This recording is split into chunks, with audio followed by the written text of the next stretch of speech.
President Biden spoke to former President Trump after the attempt on his life this weekend. Have you spoken to him? I have. And earlier today, I assume? Yes. How'd that go? You want to give us some intel? Sure. I checked on him to see if he was okay. Yeah.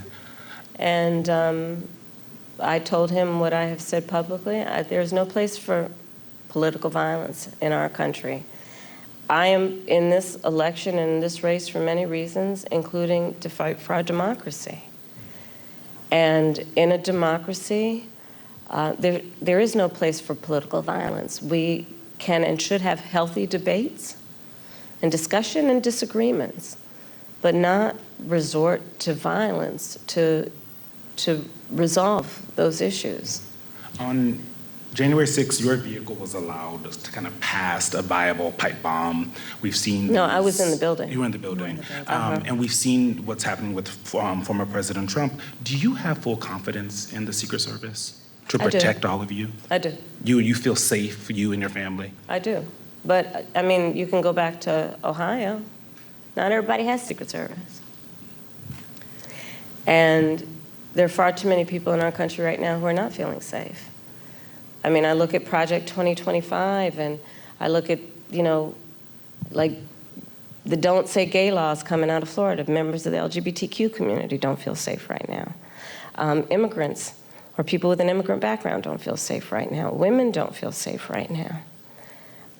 And so, yes, I feel safe. I have Secret Service protection.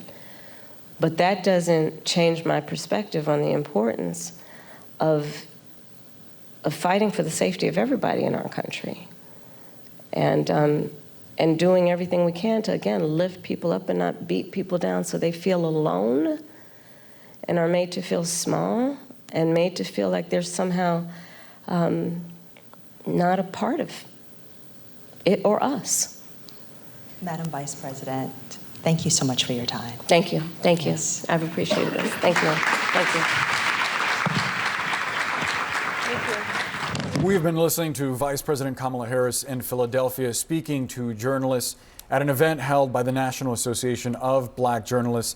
This coincides or is a response to an event that the NABJ held with Donald Trump a few months ago.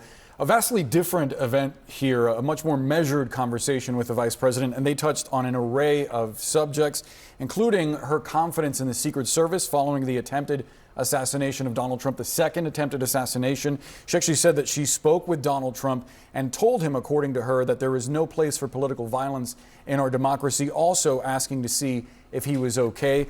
They also talked about her laughter being used as an attack against her by Republicans, the economy, the war in Gaza, reparations, attacks on immigrants in Ohio. She spoke extensively on that, as well as gun control and reproductive rights. Yeah, that's right. And there will be questions, which we will ask our panel here. CNN's Priscilla Alvarez is with us, Eva McKen, David Chalian, and the Atlanta Journal-Constitution's Tia Mitchell as well. To you guys here in studio first, I wonder if you thought it was substantive enough, and I will point specifically to a couple of examples.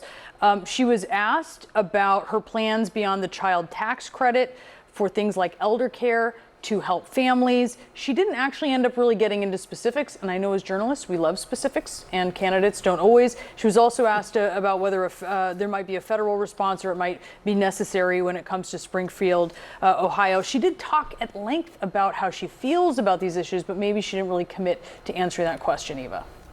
Well, I think that in broad terms, like she did actually say quite a bit. She talked about the low housing supply, how no family should pay more than 7% of their income on child care, increased wages for home health care providers. She talked about her plan for small business owners. So we did get quite a bit. And I think ultimately the goal here is to try to draw contrast with the former president. There was a very different episode when the former president was in conversation with NABJ members weeks ago, right? There was a lot of theatrics. And to me, she looked up there to be a serious leader who is thinking very passionately and thoughtfully about these issues.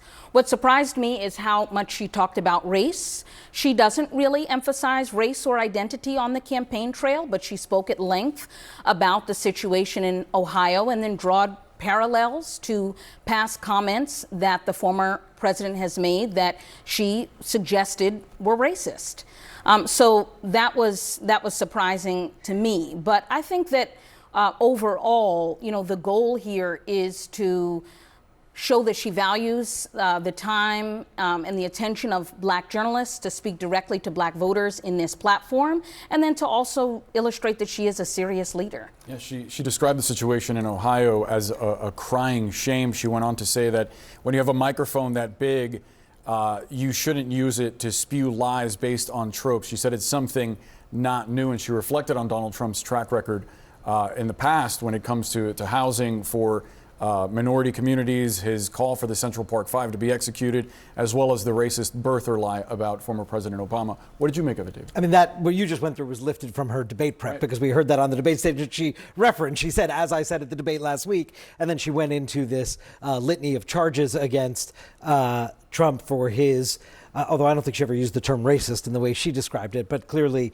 was suggesting that he continues to peddle these, as she called them, tropes, and that it's not new. I mean, I think her extensive remarks about Ohio and her bit at the end saying that she did call Donald Trump to check if he was okay after the second assassination attempt. I think those are your two pieces of news out of this. I think this is the most we've heard from her on the Springfield, Ohio situation. And clearly, she, to Eva's point, she wasn't looking to sidestep that at all. She wanted to step right into that, call Trump and Vance out for their rhetoric, and firmly plant herself in saying that, she painted the picture of it being photo day at the elementary school, and an elementary school needed to be evacuated, and saying to the audience, do you remember what it's like on photo day? She clearly wanted to draw that contrast of what she thinks is irresponsible rhetoric coming from Trump and Vance on this.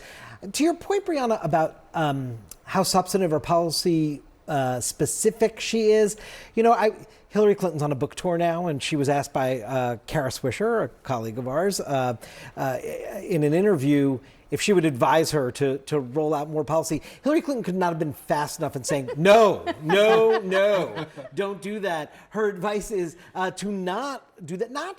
I don't think in some sense of hiding the ball in any way from the American people. My sense of what Clinton was saying in that interview, and what I think in talking to Harris advisors, that's not necessarily where they think voters are in their decision-making process and adjudicating the choice before them between Harris and Trump. It's not necessarily about which detailed policy plans you line up and think about are going to be the best. I think you'll get some more policy from her over the course of the next 49 days, but not a ton and not really detailed, because I don't think that's where they think voters are in making their choices. They need a general sense of where she stands on key issues, and I think that's what we got out of this conversation.